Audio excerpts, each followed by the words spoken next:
गोता मारूं स्वर्ग में जा बैठूं पाताल। गरीबदास ढूंढता फिरूं अपने हीरे माणिक लाल। उसी दृष्टिकोण से परमात्मा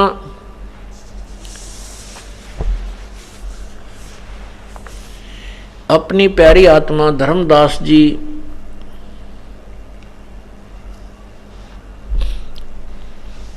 से वृंदावन में मिले, मथुरा में।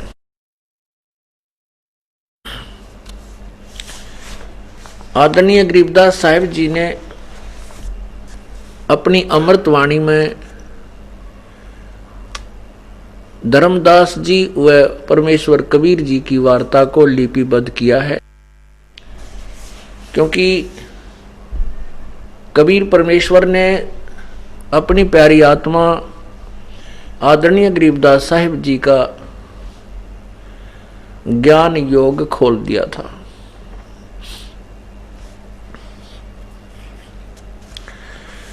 जिस व्यक्ति को दिव्यदृष्टि प्राप्त हो जाती है वो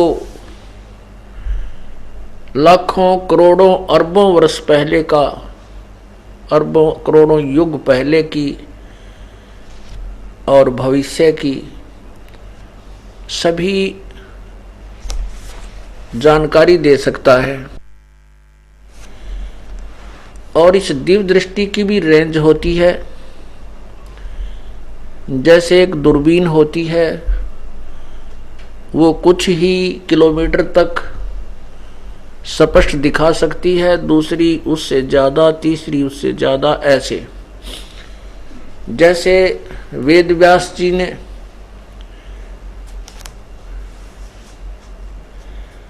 द्वापर के अंत में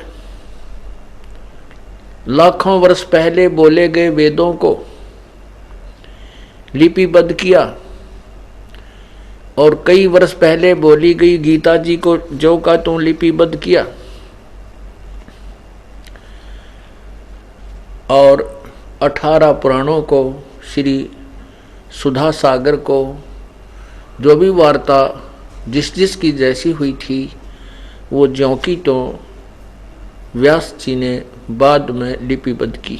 उनकी दिव्यदृष्टि खुली हुई थी, उनकी दिव्यदृष्टि काल ने खोल रखी थी, और काल के पुजारियों की दिव्यदृष्टि की रेंज बहुत ही सीमित होती है। और पूर्ण परमात्मा ने आदरणीय गरीबदास साहिब जी की दिव्यदृष्टि दे रखी थी, उनकी दिव्यदृष्टि को ओपन किया हुआ था, ज्ञान योग खोल रखा था। उस आधार पर संत गरीबदास जी क्या बताते हैं, क्योंकि जो भी ये बोली गई वाणी है गरीबदास साहिब के सामने चलचित्र की तरह चल रही थी, सब जैसे फिल्म चलती है, उसको ज्यों का तू आंखों देखा हाल गरीबदास जी वर्णन कर रहे हैं। दर जिंदे का रूप सैल वृंदावन कीनी, तहां मिले धर्मदास करते हैं बहुत अधीनी।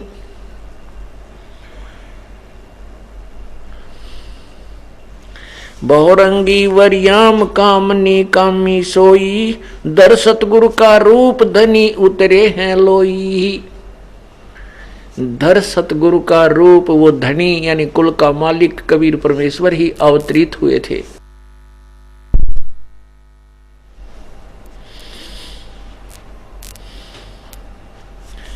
परम उजागर ज्ञान ध्यान बहुरंगी बाना, तहां मिले धर्मदास आचार विचार दीवाना।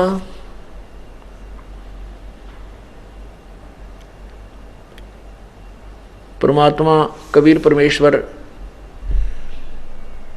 एक जिंदे महात्मा का रूप बना करके वृंदावन में धर्मदास जी जहां पर तीर्थों का भ्रमण करते हुए घूम रहे थे वहां पर मिले, और उन्होंने, धर्मदास जी ने एक वैष्णव संत की वेशभूषा बना रखी थी। परमात्मा उस एक प्राणी को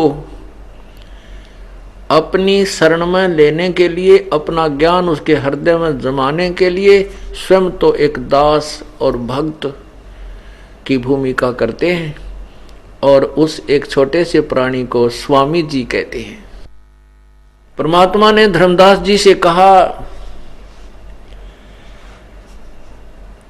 कौन तुम्हारी जात कहां से आए स्वामी, पूछे पुरुष कबीर धनी साहेब निकामी। धर्मदास जी से पूछा परमेश्वर ने, कौन तुम्हारी जात कहां से आए स्वामी, पूछे पुरुष कबीर धनी साहेब निकामी। धर्मदास जी बोलते हैं, हम वैष्णव बैरागी धर्म में रहा सदा रहाई, सुधर न बैठे संग कल्प ऐसी मन माही। धर्मदास जी क्या कहते हैं, हम वैष्णव बैरागी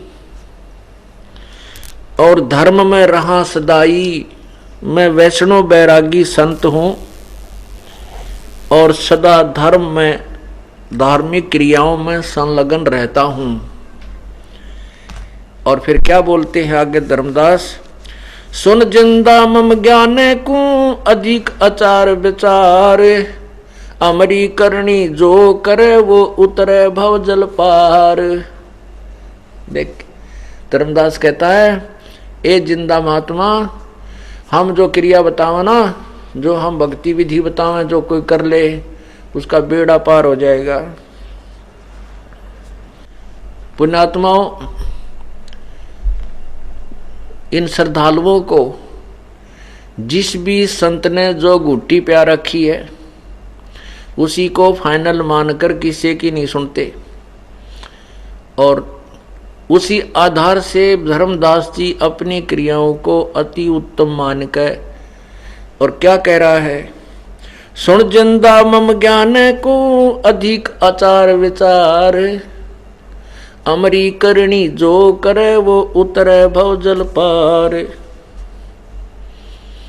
परमात्मा कहने लगे, बोले धनी कबीर सुनो वैष्णो बैरागी, कौन तुम्हारा नाम गाम कहिए बड़भागी।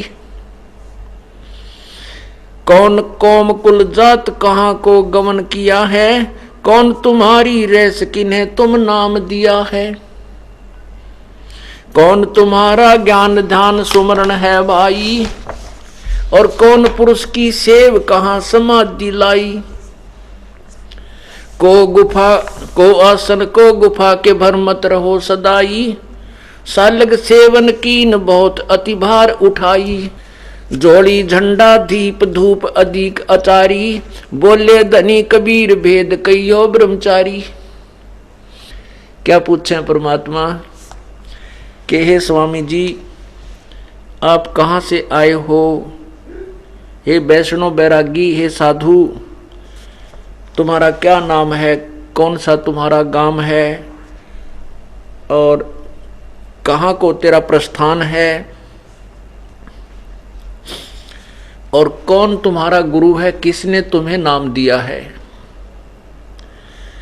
और कौन तुम्हारा ज्ञान है, कौन तुम्हारा भगवान है, कहाँ समाधि लगाते हो और किसका सुमरण करते हो, किस भगवान की तुम सेवा पूजा करते हो। कहीं कोई आपका आसन आश्रम है, या गुफा में रहते हो, या रमते राम हो, घूमते फिरते रहते हो।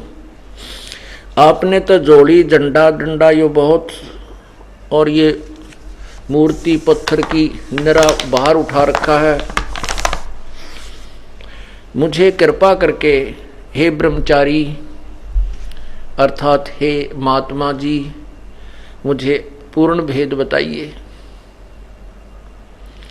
जोड़ी झंडा धूप दीप बहुत तुम अधिक आचारी, बोले धनी कबीर भेद कहियो ब्रह्मचारी। हमको पार लंघावे ही ये परम अजागर रूप, जिंदा के धर्मदास से तुम हो मुक्ति स्वरूप। परमात्मा अब उसका खूब हवा भरे हैं धर्मदास के, उसको सराह रहे हैं कि हमको पार लंघावही, हमको पार करियो हे परम उजागर रूप, अर्थात हे ज्ञानी पुरुष, तुम तो पूर्ण रूप से मुक्ति का मार्ग जानने वाले लगते हो, इसलिए मुझे भी मार्ग बताइए। अब धर्मदास बोलता है, वैश्य कुली कुल जात सुदर की न बात सुनी जय, बांधोगढ़ है नाम, बांधोगढ़ है गाम नाम धर्मदास कही जय, वैश्य कुली कुल जात सुदर की न बात सुनी जय। धर्मदास जी कहने लगे, बांधोगढ़ है गाम नाम धर्मदास कही जय, वैसे कुली कुल जात सुदर नहीं बात सुनी जय, सुदर की नहीं बात सुनी जय। मैं जो है बांधोगढ़ का रहने वाला हूँ, बांधोगढ़ मेरा गांव है और धर्मदास मेरा नाम है। वैश्य कुल अर्थात वैश्य वर्ण में मेरा जन्म है और हम शूद्र छोटी जाति वाले से बात नहीं करते होते।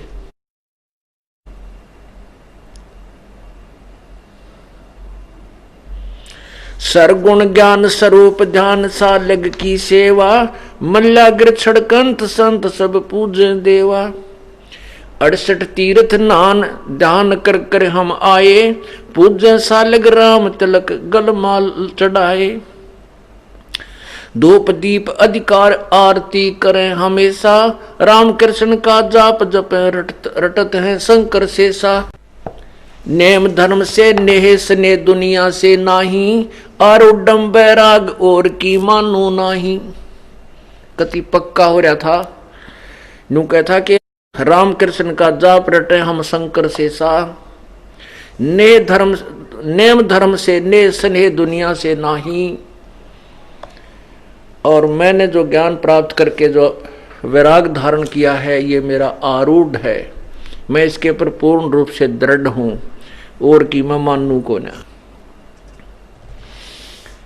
सुन जिंदे मम धर्म को विष्णु रूप हमार,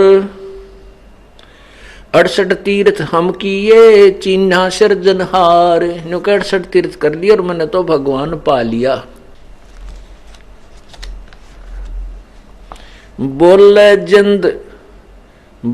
जिंदा बैन कहां से सालग आए, और को 68 का धाम मुझे तत्काल बताइए। राम कृष्ण का रहे नगर वो कौन कहावे, ये जड़वंत देवता से क्यों घंट बजावे। सुने गुने नई बात धात पत्थर के स्वामी, कहां भर में धर्मदास चीन पद निज पदनी कामी। बोलत घटकट पूर्ण ब्रह्म धर्म आदुनी जाना, और चिदानंद को चीन डार ये पत्थर पाषाणा। राम कृष्ण को टो गए ये धनी एक का एक, जिंद कहे धर्मदास से बुझो ज्ञान विवेक। ज्ञान विवेक अर्थात तत्व ज्ञान। बुझो ज्ञान विवेक एक निज निश्चय आनम, दूजा दोजख जात कहाँ पूजो पाषाणम। जठ रग्नि में राख साख सुनियो धर्मदासा, तज पत्थर पाषाण छोड़िया बोधी आशा। अनंत कोट ब्रह्मांड रच सब तज रह नियारे, जिंद कहे धर्मदास को जाका करो विचारे। जाका करो विचार सकल जिन सृष्टि रचाई, वार पार नहीं कोई बोलत है सब घट माही। अब क्या बताते हैं, परमात्मा ने कहा कि पहले तो नो बता, तू आप कह रहे हो कि मैंने भगवान पा लिया, वो राम कृष्ण कहाँ रहते हैं।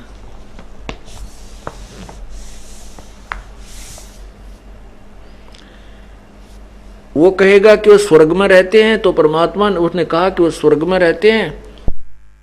परमात्मा ने कहा कि गीता जी अध्याय नंबर 8 के मंत्र 16 में लिखा है कि ब्रह्मलोक पर्यंत ये सभी लोक नाशवान हैं, पुनर्वर्ती में है, वहां गए हुए भी प्राणी जन्म मृत्यु को आते हैं। और महाप्रलय जब होती है, ना ब्रह्मा रहेगा, ना विष्णु रहेगा, ना शिव रहेगा। परमात्मा ने बताया कि 7 जैसे ब्रह्मा जी की आयु है 1000 चतुर्युग का दिन, 1000 चतुर्युग की रात्रि, 30 दिन रात का महीना, 12 महीने का वर्ष और 100 वर्ष की आयु। ब्रह्मा जी 50 वर्ष के हो चुके हैं, 51वां वर्ष चल रहा है, ब्रह्मा जी की मृत्यु होगी। 7 ब्रह्मा की मृत्यु के उपरांत एक विष्णु की मृत्यु होगी और 7 विष्णु की मृत्यु के उपरांत एक शंकर की मृत्यु होगी।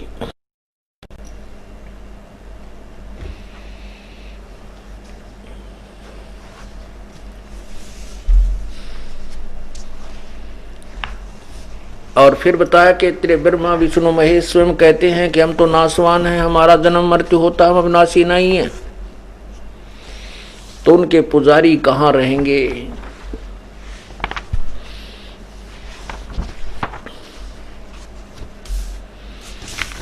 एक झलक दिखाते हैं श्रीमद् देवी भागवत, बाकी बाद में आपको पूर्ण समझाएंगे। ये देखिएगा श्रीमद् देवी भागवत, गीता प्रेस गोरखपुर से प्रकाशित। अनुवाद करता है, इसके संपादक हैं हनुमान प्रसाद पोदार चिमनलाल गोस्वामी। ये है 3रा स्कंद और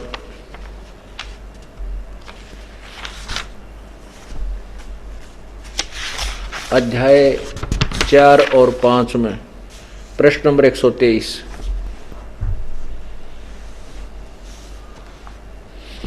इसमें विष्णु जी स्वयं कह रहे हैं और शंकर जी भी बोल रहे हैं साथ में। विष्णु भगवान कह रहे हैं तुम शुद्ध स्वरूपा हो, यह संसार तुम ही से उद्भासित हो रहा है।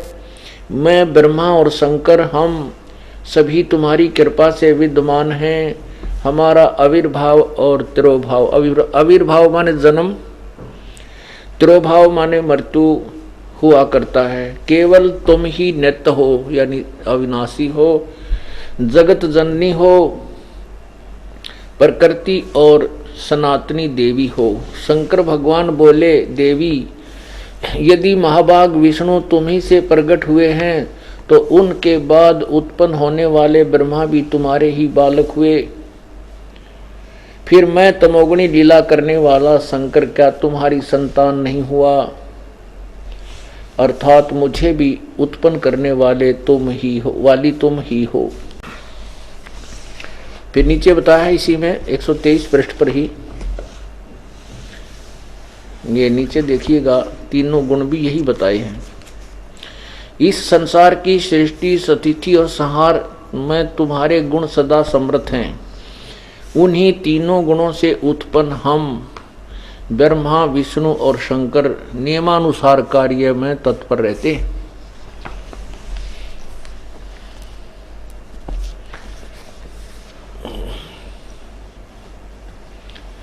परमात्मा ने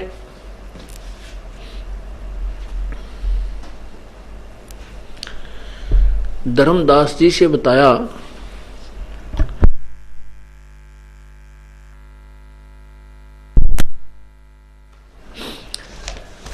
कि जिन भगवानों की तुम पूजा करते हो वो स्वयं नाशवान है, उनकी जन्म मृत्यु होती है, वे स्वयं स्वीकार करते हैं। तो तुम्हारा कहां ठिकाना होगा? फिर ये घुमा फिरा कर ये कहते हैं भगवान तो निराकार है, वो कौन है? वो तो ब्रह्म है। बस अंतिम दौड़ इनकी ब्रह्म तक है। और वो ब्रह्मलोक में रहता है, और फिर कहते वो निराकार है।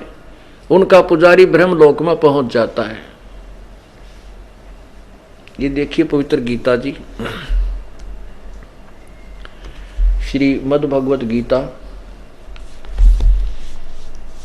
इसके अध्याय नंबर 8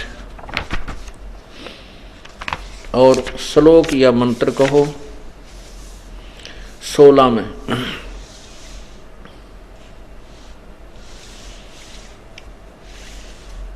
हे अर्जुन, ब्रह्मलोक पर्यंत यानी ब्रह्मलोक तक सब लोक पुनरावर्ती में हैं, पुनरावर्ती हैं, परंतु हे कुंती पुत्र, मुझको प्राप्त होकर पुनर्जन्म नहीं होता।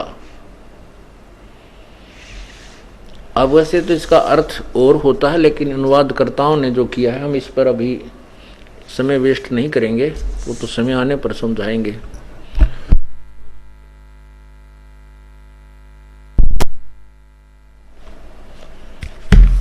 ये ब्रह्मलोक क्या है ये देखिएगा। ये एक ब्रह्मांड है, ये एक ब्रह्मांड है, ये एक ब्रह्मांड है, एक ब्रह्मांड का लघु चित्र, ये एक ब्रह्मांड है।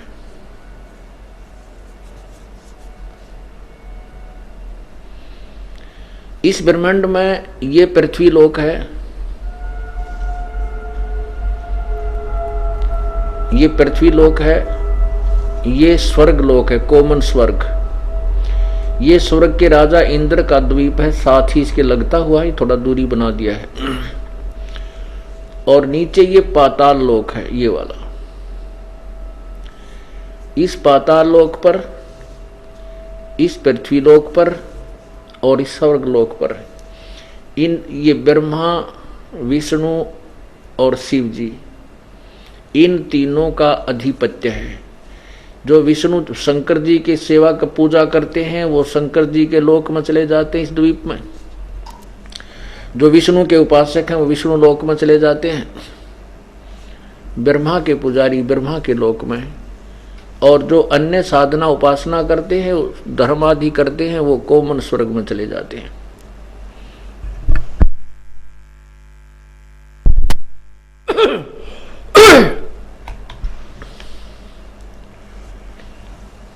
और अब ये है ब्रह्मलोक, ये सारा ब्रह्मलोक है, ये वाला, ये इतना हिस्सा जो है ये ब्रह्मलोक है। ये ब्रह्मलोक एक ब्रह्मांड के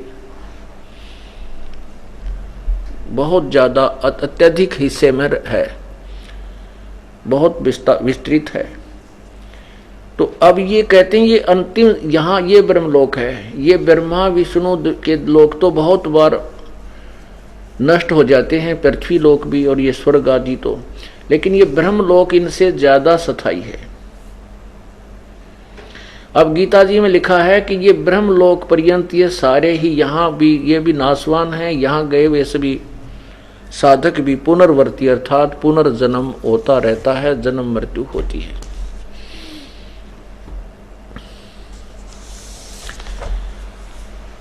परमात्मा ने उन्हें बताया, धर्मदास को बताया कि तुम जो साधना करते हो, प्रथम तो ये ब्रह्मा विष्णु महेश की कर रहे हो, जैसा कि आज सुबह के सत्संग में सुनाया गया था कि तीनों गुणों रजगुण ब्रह्मा, सतगुण विष्णु, तमगुण शिव जी की पूजा करने वाले, साधना करने वाले, इन्हीं के ऊपर आधारित आरूढ़ हो जाते हैं, जो कोई और बात और किसी की बात को नहीं मानते और ज्ञान को सुनने को तैयार नहीं। इस त्रिगुणमयी माया के द्वारा जिनका ज्ञान हरा जा चुका है, राक्षस स्वभाव को धारण किए हुए मनुष्यों में नीच दुष्कर्म करने वाले मूर्ख, गीता ज्ञानदाता कहता है ब्रह्म कि मेरी पूजा नहीं करते। दोनों की वार्ता चल रही है।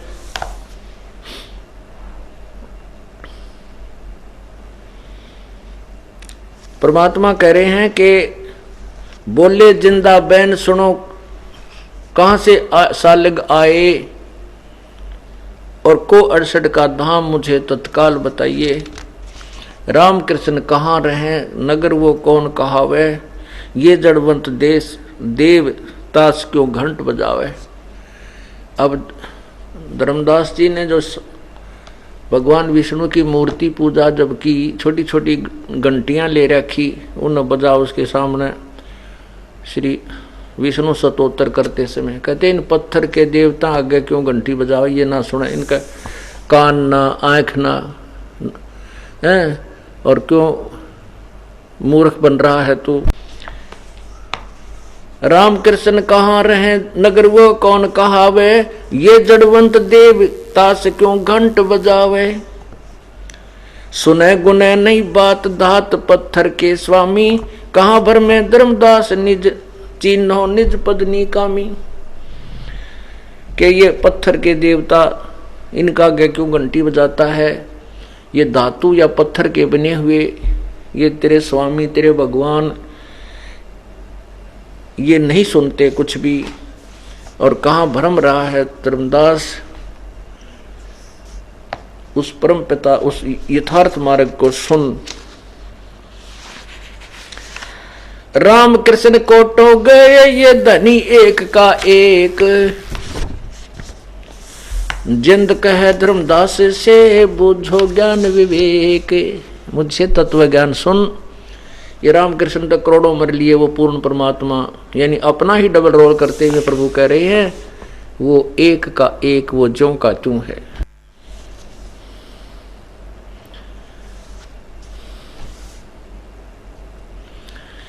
जठरग्नि में राख साख सुनो धर्मदासा, ये तज पत्थर पाषाण छोड़िया बोधी आशा। जिस परम पिता ने तेरे को मां के गर्भ में जठरग्नि में वहां भी तेरी रक्षा की, अब भी तेरा साथी तेरे पीछे पीछे घूम रहा है। इन पत्थर के देवताओं ने छोड़ दे इस बोधी आशा, ये जो आप आशा लगाए हुए हो, आपकी जो चाह है स्वर्ग तक जाने की, ब्रह्मा विष्णु महेश की पूजा करके उनके लोक में चले जाने की, ये कमजोर चाह वो बोधी आशा छोड़ दे त्याग दे। बोले धर्मदास सुनो जिंदे मम बाणी, कौन तुम्हारी जात कहां से आए प्राणी। ओए होए देखो हम कितने तुच्छ हैं। परमात्मा तो उस जीव को स्वामी कह रहा है और वो नकली स्वामी बनकर ज्ञान ध्यान एक अन्य का को नहीं, ना ज्ञान ना कोई भक्ति, और वो उस परमात्मा को कहता है ए जीव तू कहां से आया और तेरी कौन जाति है। ये अचरज की बात कही ते मोसे लीला, नामा के पिया दूध पत्थर से करी करीला। नरसीला नित नाच पत्थर के आगे रहते, और जाकी हुंडी झाल सावण जो सा कहते। पत्थर से रह दास दूध जिन बेग पिलाया, सुन जिंदे जगदीश कहाँ तुम ज्ञान सुनाया। परमेश्वर परवान पत्थर ना कहिए जिंदा, नामा की छान छिवाई दई देखो सरसंदा। सिरगुण सेवा सारे है निर्गुण से नहीं नेह, सुन जिंदा जगदीश से तू हमको हमने शिक्षा क्या दे। अब क्या गुट्टी प्या रखी थी धर्मदास जी को उस रूपदास अज्ञानी ने, उसने ये कहानी सुना रखी थी कि नामदेव जी महाराष्ट्र के अंदर बड़े अच्छे संत हुए हैं। नामदेव जी के पिता और माता विठल भगवान के पुजारी थे और विठल भगवान को विष्णु का अवतार मानते हैं। नामदेव जी 8-10 वर्ष के बालक थे। माता पिता को किसी कामवश किसी रिश्तेदारी में जाना पड़ा। जाते समय अपने पुत्र नामदेव को घर पर छोड़ के चले गए और कहा, बेटा विठल भगवान को दूध पिलाकर, दूध का भोग लगाकर पीछे आहार करना। नामदेव जी ने कहा, ठीक है माता पिताजी, आप जाइए और मैं आपके बाद मैं पूरी पूजा करूंगा, पूरी सेवा करूंगा। जाते समय भी 2-3 बार कहा, कहीं बच्चा भूल ना जावे, ठाकुर जी को भोग ना लगे। जाते समय भी कहा, रे बेटा ध्यान सुन ले, कहीं ठाकुर जी को भोग ना लगावे। और बच्चे को माता पिता धमका भी देते हैं, करड़ा सख्ती से भी पेश आते हैं। कहा, बेटा देख ले, कहीं भगवान को भोग ना लगे तो ठीक नहीं रहेगी, परमात्मा रुष्ट हो जाएगा अपने से, बहुत आपत्तियां आ जाएंगी।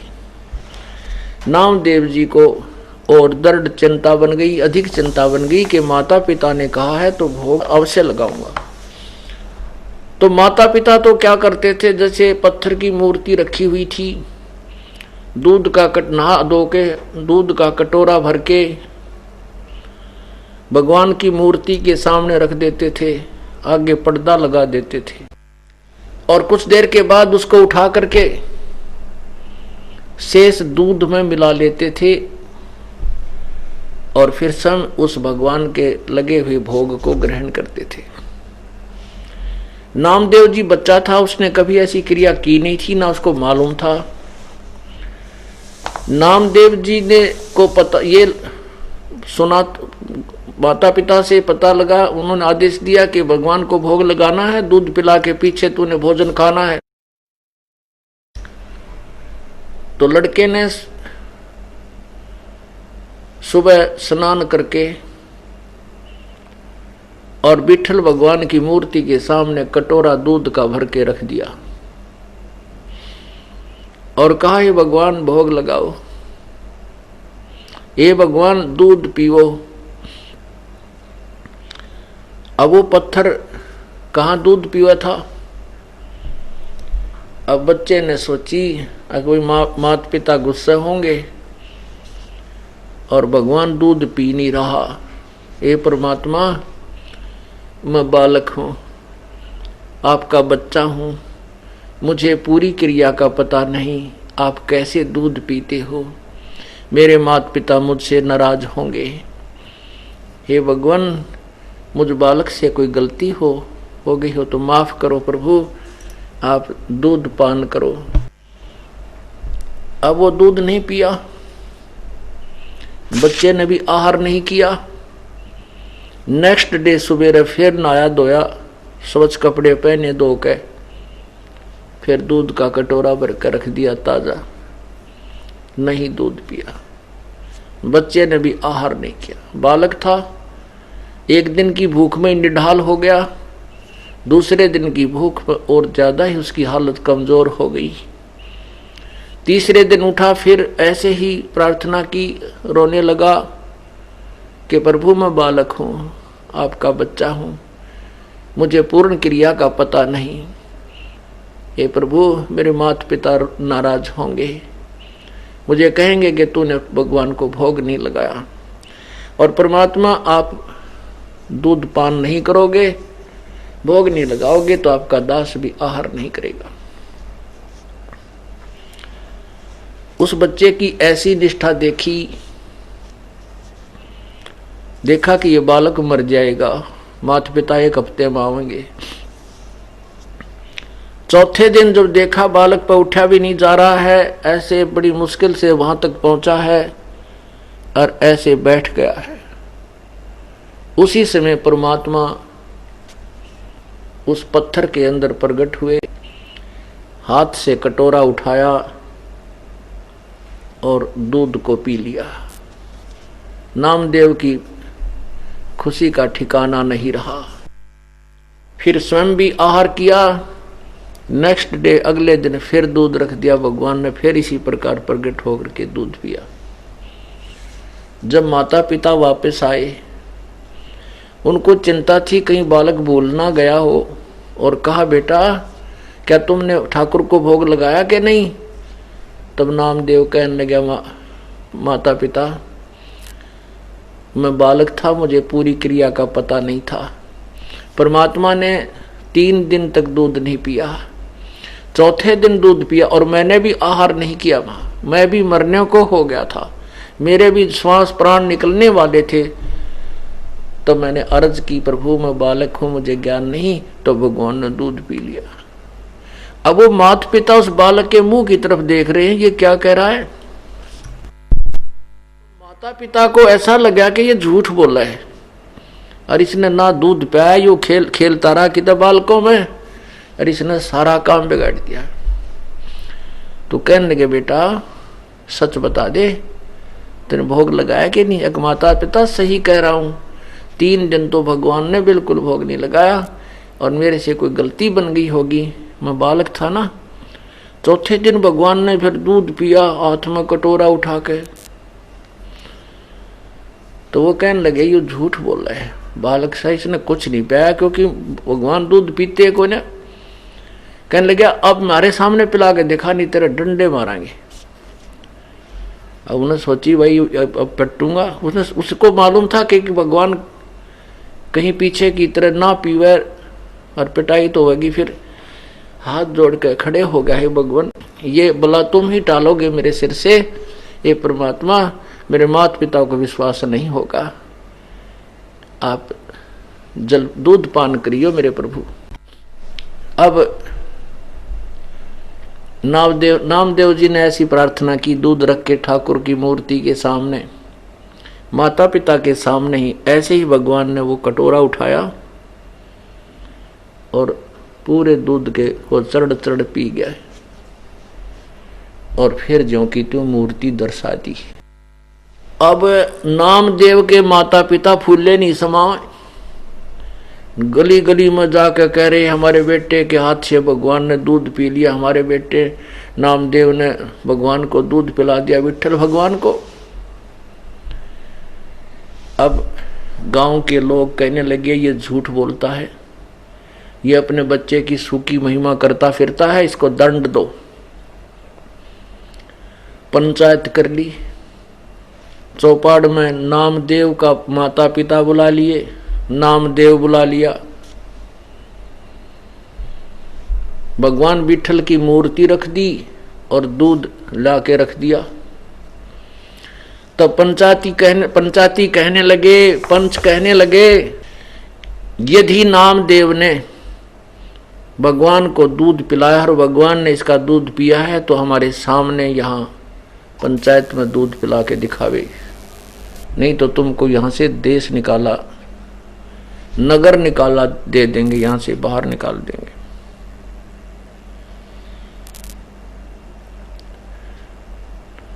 नामदेव जी ने फिर प्रार्थना की। उसी प्रकार सभी पंचायत के सामने, पूरी नगरी के सामने उस पत्थर से प्रकट हुए प्रभु और दूध पी लिया।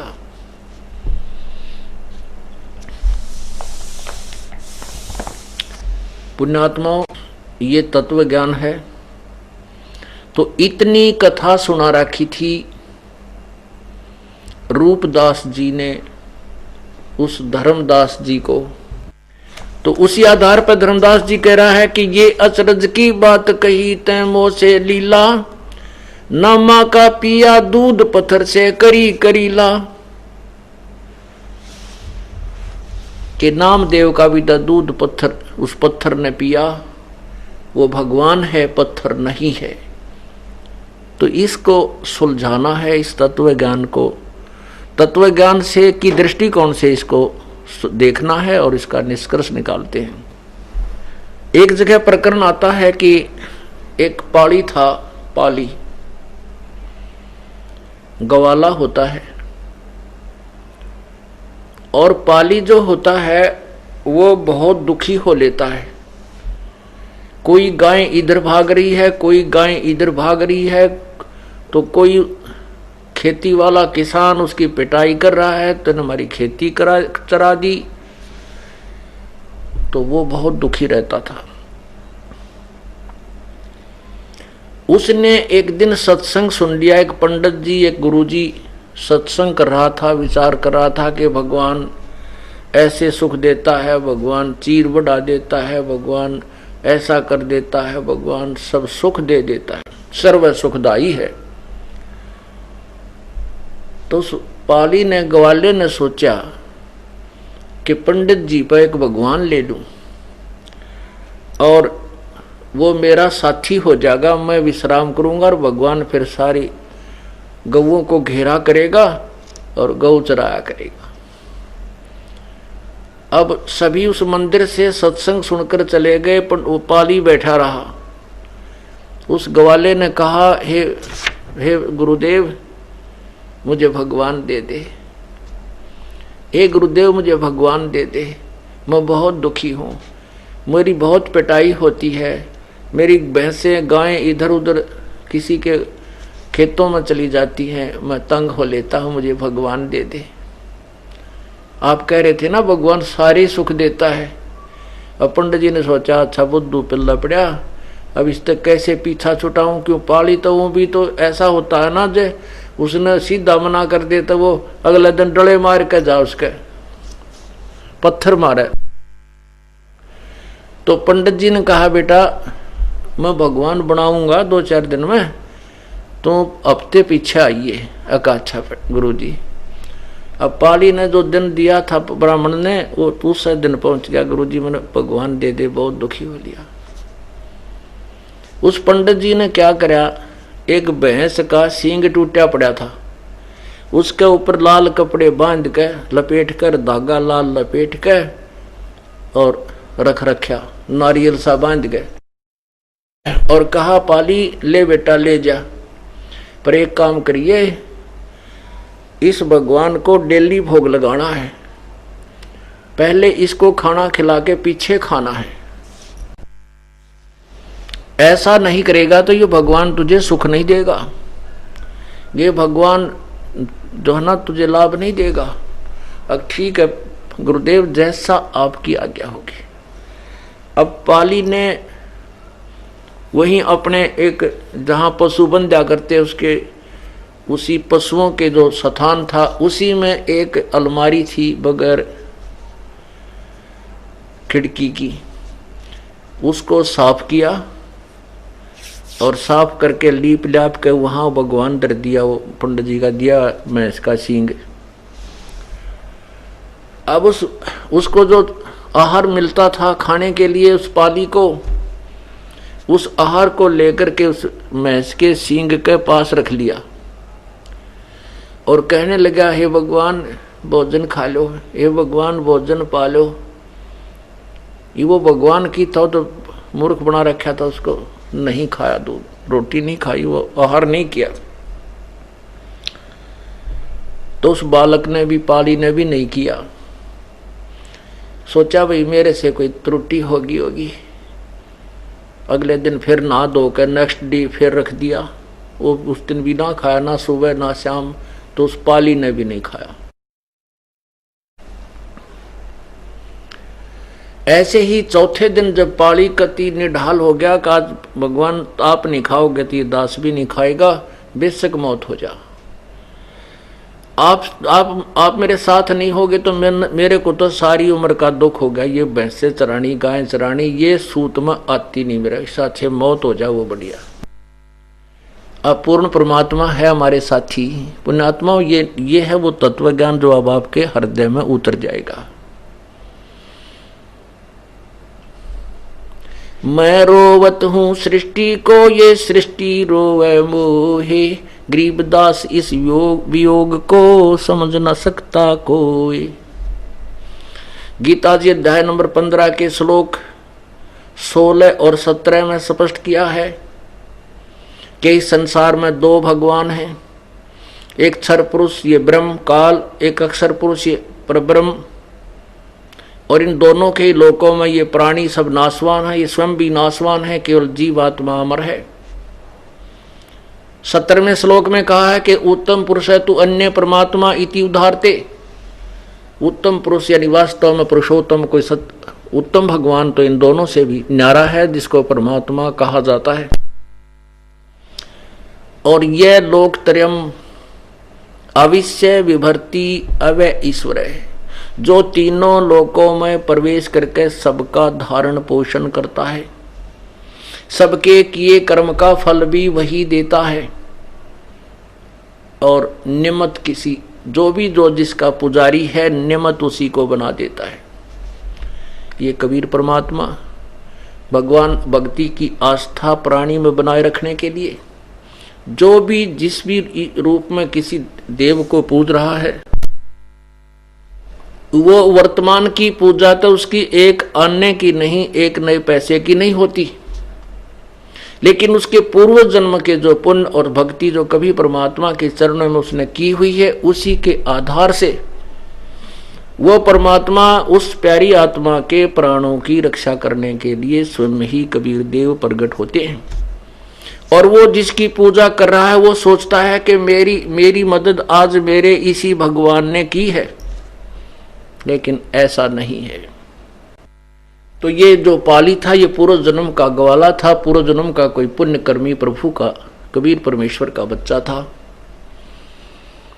अब वो शास्त्र विरुद्ध साधना उस अनाड़ी पंडित ने गुरु ने पकड़ा दी, और उस बच्चे की जान जाने को हुई तो परमात्मा स्वयं प्रकट हुए और सामने बैठ कर दूध पी करके अंतर्ध्यान हो गए। खाना खाया, अंतर्ध्यान नहीं हुए, खाना खाया और बोले बच्चा बोल के बात है मैं बहुत बड़ा हो गया हूं। वो भैंस का सींग था वो खत्म कर दिया परमात्मा ने, अंतर्ध्यान कर दिया, और स्वयं साकार रूप जो भी उनका स्वरूप है एक व्यक्ति रूप में प्रकट होकर वो खाना खाया और बच्चे को खिला दिया। और कहने लगे भगवान बोल बच्चा अब क्या काम है तेरा, कि भगवान मेरे साथ हो ले और बहुत दुखी होता हूं मैं, और मेरे पशुओं को घेरना तू। अच्छा बेटा कोई बात नहीं चल। अब लेकर पशुओं को चला गया। अब एक लाठी पकड़ा दी पाड़ी ने भगवान को अपना लठ। अब कोई भी गाय भैंस इधर उधर जाती है किसी की खेती में तो परमात्मा एक सेकंड में उसके आगे खड़ा लठ लिए खड़ा दिखता है, उधर कोई जाती है तो वहां खड़ा दिखता है। अर्थात सभी क्रिया को बड़ी सुचारू रूप से करने लगा। अब उस पाड़ी ने देखा भाई भगवान के तो चाड़ा है, ये तो बहुत कमाल कर दिया इसने तो। और पाड़ी लेट गया वृक्ष के नीचे चद्दर बिछा के, ले भाई मौज कर दी, भगवान जिसा सुना था उसा ही पाया। अब उसने सोची चल गुरुजी की जो है धन्यवाद करके आता हूं। अब वो मंदिर की तरफ चला और ब्राह्मण ने देख लिया, ब्राह्मण ने कहा गया पाड़ी। उसने सोचा कि आज यूं तेरे डले मारेगा, क्योंकि वो तो भका रखा था। तो पंडित जी ने सोचे आज यूं तेरे साथ झगड़ा करेगा, और इसने वह खोल के देख लिया होगा, क्योंकि उसको मना कर दिया था कि इसको खोल के नहीं देखना। तो पंडित जी अपना करड़ा हाथ दिल करे बैठा था, कह देखिए कहेगा दो गाल देकर चला जाएगा और क्या करेगा ये। जब चरणों में प्रणाम किया और कहा हे गुरुजी, भगवान जो है ना, भगवान ने 3 दिन रोटी नहीं खाई और मैंने भी नहीं खाई, और चौथे दिन तो मेरे प्राण निकलने को हो गए। पता नहीं मेरे से क्या गलती बनी, पता नहीं क्या मुझे भगवान को भोग नहीं लगाना आया। चौथे दिन भगवान प्रकट हो गए, बड़े हो गए वो तो पूरे आदमी के मनुष्य जितने। वो पंडित जी देखे उसके मुंह का, नहीं यो आज भांग पी कर तो नहीं आया है, क्या बोल रहा है। और भगवान ना पूरा सही काम कर रहे हैं, पूरा सुख दे दिया मेरे तथा। सारे पशुओं को घेर लेता है, मैं थोड़ी देर देखा कि कहीं ये गड़बड़ तो नहीं कर देगा पिटाई वो मेरी, तो भगवान तो बहुत ही अच्छी तरह पशुओं को घेरता है।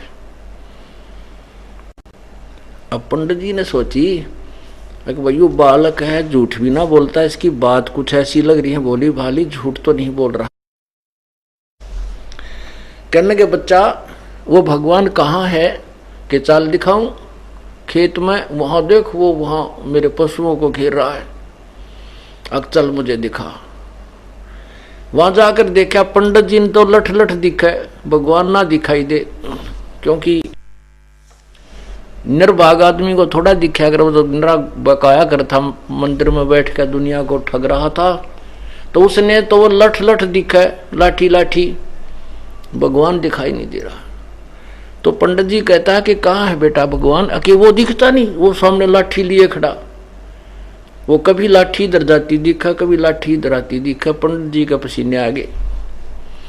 यूं तो भाई कोई प्रेत परात दिखा है, कोई जंद सिद्ध कर ली हो गया इसका। तो कहने लगे बेटा मुझे तो दिखाई नहीं देता। अगर नहीं दिखता, देख यूं खड़ा, उड़ जाकर वो तो ब्राह्मण पाड़ी तो भगवान की बाह पकड़ रहा, यूं रहा भगवान, और उसने दिखा को नहीं, उसको लाठी लाठी दिखा, डंडा लिए भगवान खड़े थे। तब उस पाली ने कहा परमात्मा मेरे गुरुदेव को भी दर्शन दे दो। हैं? तो फिर उस अनाड़ी को भी दर्शन दिए। तब परमात्मा ने उस पांडे को कहा कि नालायक क्यों दुनिया को गुमराह करता है, तू अपने कर्म बना ले।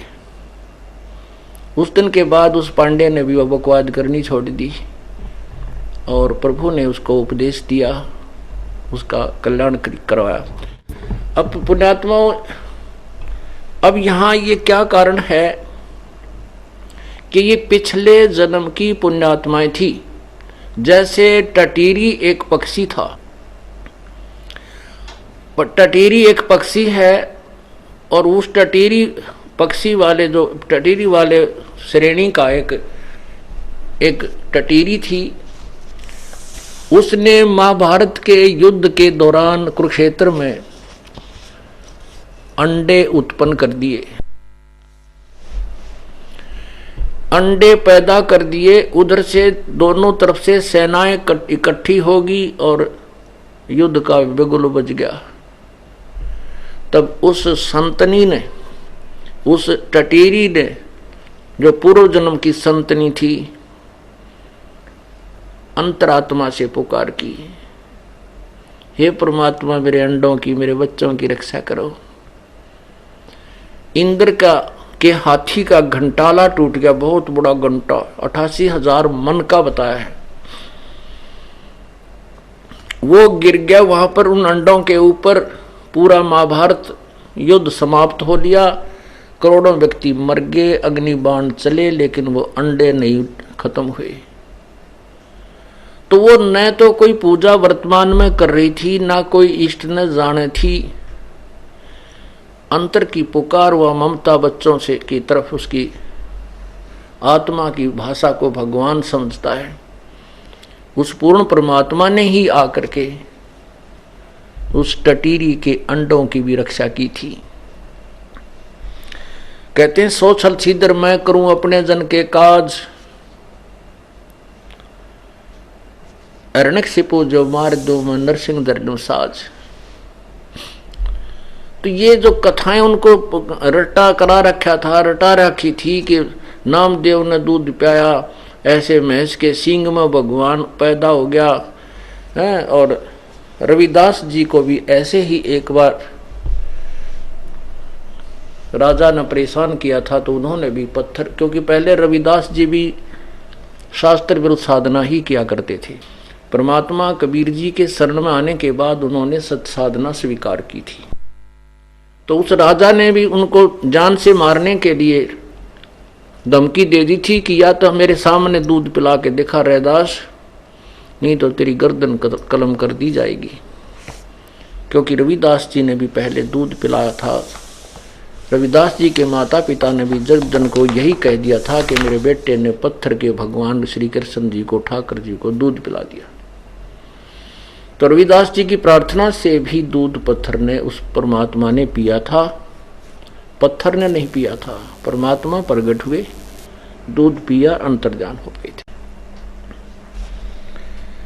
ऐसे नरसिंह जी जो थे वो भी मूर्ति पुजारी ही थे। तो यहां कह रहे हैं कि नरसिंह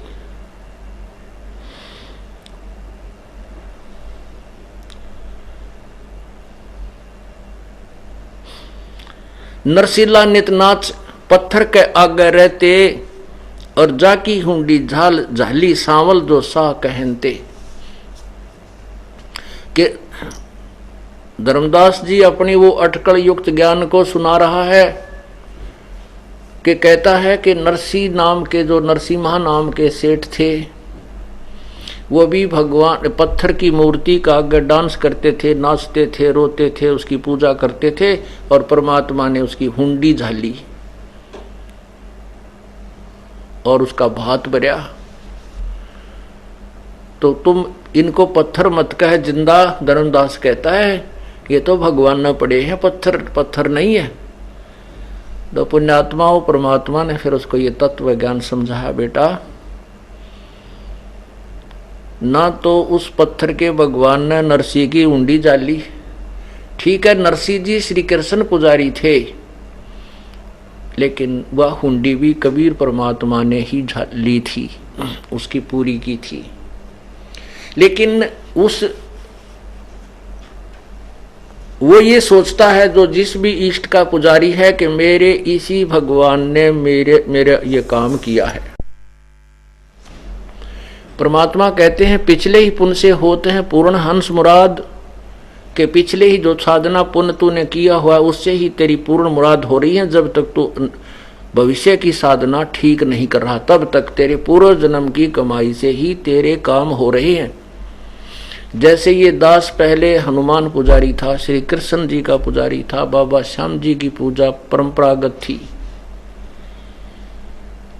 और भगवान शंकर की भी पूजा, व साजली पूजा तो करते ही थे। और जो भी कोई घर में सुख होता था, जैसे पास हो जाते थे कक्षा में, तो जय हो बाबा श्याम जी की, जय हो भगवान कृष्ण जी की, जय हो शिव जी महाराज की, भगवान विष्णु की जय हो। उनके गुण गाया करते थे कि इन्होंने हमें पास कर दिया। फिर शादी हुई, फिर नौकरी लग गई, लड़का हुआ तो खुशी मनाई कि भगवान बाबा श्याम जी ने मौज कर दी, फिर श्री कृष्ण जी ने मौज। इन्हीं देवताओं को हम ये समझते थे कि यही हमारे काम कर रहे हैं, यही हमें लाभ दे रहे हैं, नौकरी भी इन्होंने दी है।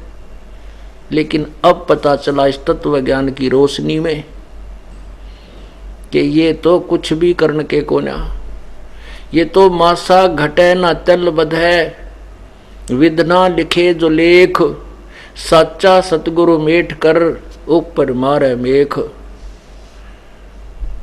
जैसे आपने कल शिव महापुराण में पढ़ा, युकाल भगवान कहता है ब्रह्मा और विष्णु को कि तुम अपने आप को भगवान मान बैठे हो, तुम भगवान नहीं हो, और तुमने तप किया, तुम्हारे तप के आधार से मैंने तुम्हें तो विष्णु जी को, ब्रह्मा को तो उत्पत्ति करने की का डिपार्टमेंट दिया है और विष्णु को सतिथि का, और रुद्र इसी प्रकार रुद्र और शंकर को भी मैंने अन्य विभाग दिए हैं। लेकिन अनुग्रह, किसी को अनुग्रह प्राप्त की जो है सिद्धि प्राप्त करने के तुम अधिकारी नहीं हो। अनुग्रह माने कृपा, अर्थात किसी चीज में फेरबदल करके कोई दुखी है उसको सुख कर दे, तुम नहीं कर सकते। अब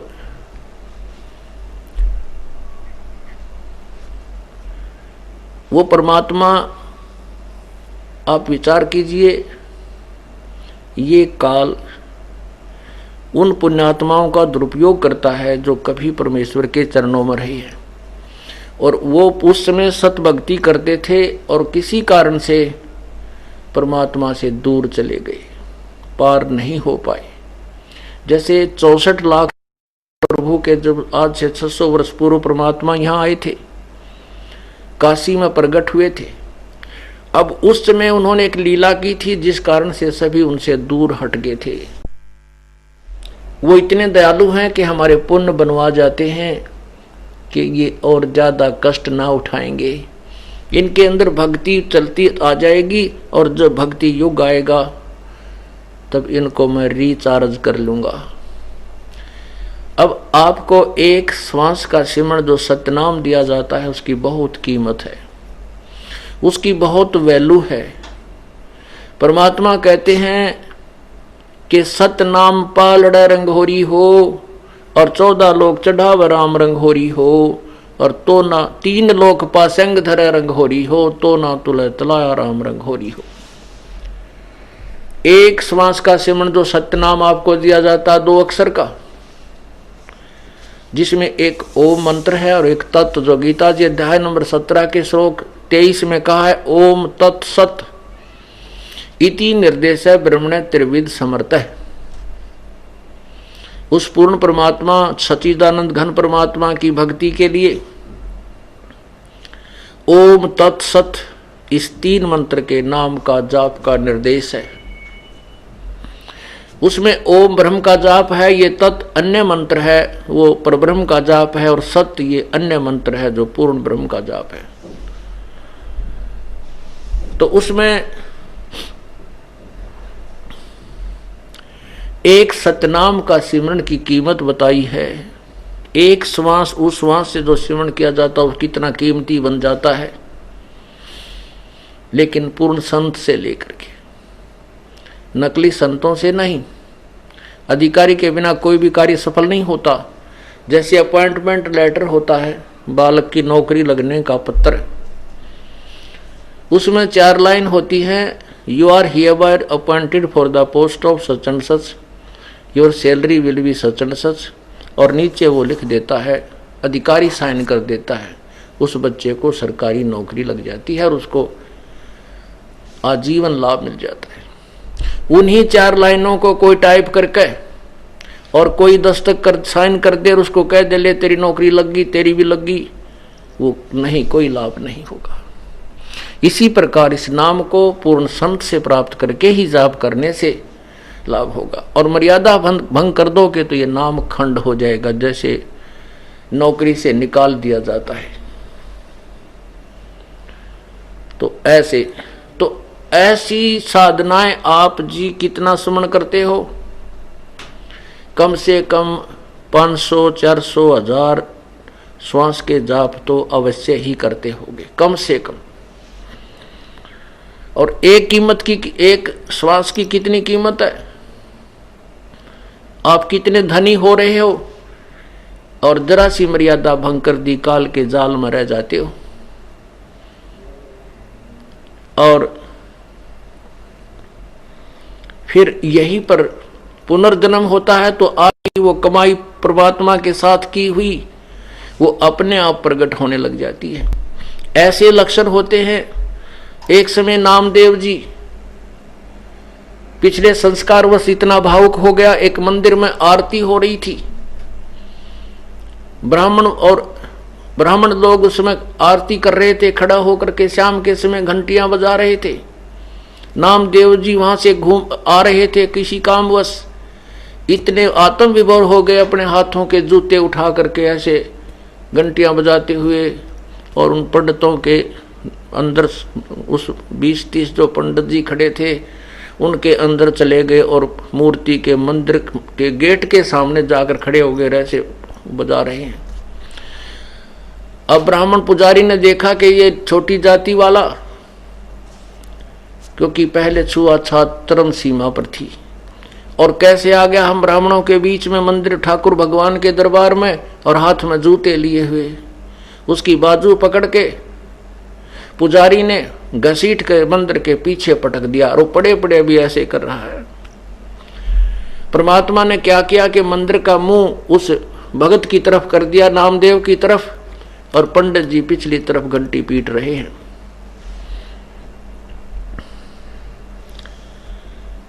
पुण्यात्माओं, यही परमात्मा कुछ समय के लिए अन्य वेश बनाकर ना जाने कहां प्रकट हो जाते हैं। आपने देखा होगा कि यहां एक संत रहते थे, लेकिन उनका ये नहीं मालूम, उन्हें कभी नहीं बताया वो कौन है, कहां से आए थे, कहां के रहने वाले थे। और संत से पहले लोग डरते बहुत थे, उसको ज्यादा छानबीन भी नहीं करते थे। ऐसे वो परमात्मा वहां प्रकट हुए, कबीर परमात्मा एक संत की वेशभूषा बना करके वहां रहने लगे। एक रंका और बंका नाम के पति पत्नी और साथ में उनकी एक पुत्री, वो तीनों परमात्मा के शिष्य हुए। परमात्मा ने उनका अंधेरा हटाया, तत्व ज्ञान समझाया, सतभक्ति पर लगाया। नामदेव जी ने भी उन्हीं का उपदेश लिया। परमात्मा ने उनकी सारी कहानी सुनाई कि बेटा ये तेरे पूर्व जन्म के संस्कार हैं, जिनसे तुम्हें भगवान छोटी मोटी सिद्धियां से चमत्कार हो रहे हैं। ये पूर्व जन्म की बैटरी चार्ज है, भविष्य की साधना तेरी ठीक नहीं है। तो शाम के समय अब गुरु भाई के घर पे गुरु बहन भाई चले ही जाते हैं। नामदेव जी अगले दिन सुबह सुबह उन रंका बंका के घर पर पहुंच गया। रंका बंका तो था नहीं, वो अपनी लकड़ी तोड़ने जंगल में गए हुए थे। उनकी बेटी थी और वो कोई औषधि पूछ करके किसी वैद्य से और पट्टी तैयार कर रही थी। नामदेव ने पूछा, बहन ये पट्टी किसके लिए, क्या कुछ हो गया, क्या माता जी को कुछ हो गया, पिताजी को हो गया? कहने लगी, नहीं रे भाई, गुरुदेव के हाथों का चोट लागी। और नामदेव तू बाज आ जा, भगवान को घना दुखी मत करा करे। वो सहम गया, भी क्या बात है, ये बेटी बहन क्यों कह रही है ऐसा कि तू भगवान ने घना मत सताया करे, तेरे के सिर में दर्द था, वहां पहुंच गया उन पंडितों के बीच में है। कल तू जब पंडितों के वहां गया, उन मंदिर के वहां घुस गया, उन्हें तुझे ठाकर पीछे पटक दिया। उस समय हम भगवान के पास बैठे थे, गुरु जी के पास, और वो एकदम अंतर ध्यान हुए, थोड़ी देर में आए तो उनके हाथों में चोट लगी हुई थी।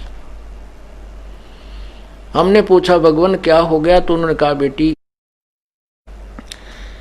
नामदेव मेरे भक्त को कि वहां बेइज्जती हुई थी और उस मंदिर को फेर के आया हूं, घुमा के आया हूं कि तो लीला करनी थी दाता ने, उनने क्या जरूरत थी वहां जाने की। और भाई तू मानता नहीं कति भी है, भगवान को ज्यादा तंग मत कराया कर, तू जो भक्ति बताई है ऐसे कर, अपनी साधना वो करते रहेंगे जो करे, तू वहां क्यों गया? उसको बड़ा चिंता हुई, एकदम पानी पानी हो गए नामदेव जी। और जाकर देखा, सचमुच उस संत के हाथों को चोट लगी हुई थी, छिले हुए थे, पट्टी बंधी हुई थी। वह लड़की गई, वो पट्टी खोली, दूसरी पट्टी बांधी।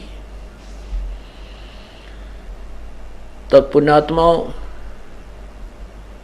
परमात्मा, अब हमने ज्ञान नहीं था, तत्व ज्ञान नहीं था, हम केवल कथाएं ज्यों की त्यों सुनकर वहीं छोड़ दिया करते थे, उसका सार नहीं निकल पाता था क्योंकि तत्व ज्ञान नहीं था।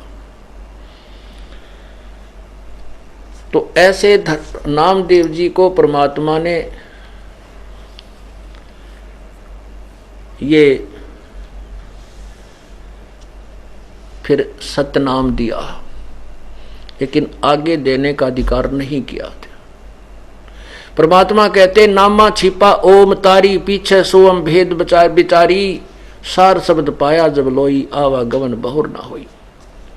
नामदेव जी ने पहले गुरु भी बना रखा था, कोई संत उससे उपदेश भी ले रखा था, ओम नाम का जाप करता था। वो सोचता था कि तो तेरे इस ओम नाम के जाप से सब कुछ हो रहा है। परमात्मा ने पीछे फिर उसको वास्तविक ज्ञान दिया। नामा छिपा ओम तारी, नामदेव जी छिपा जाति के अंदर थे। ओम नाम की लो ला रखी थी, तारी माने लो, और पीछे जब सतगुरु मिले तो तत्व तब सो हम भेद विचारी, और फिर परमात्मा ने उनको सार शब्द दिया, तब उनका मोक्ष हुआ नामदेव जी का। नामा छिपा ओम तारी, पीछे सो हम भेद विचारी, सार शब्द पाया जद लोई, आवागमन बहुर ना होई।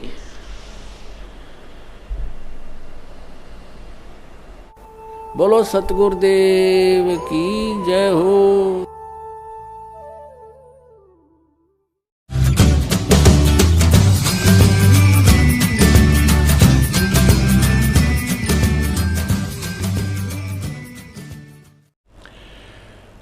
एक कागभूषण नाम के महापुरुष हैं वर्तमान में, अब वो बहुत ही अच्छे देव पुरुष हैं। उन्होंने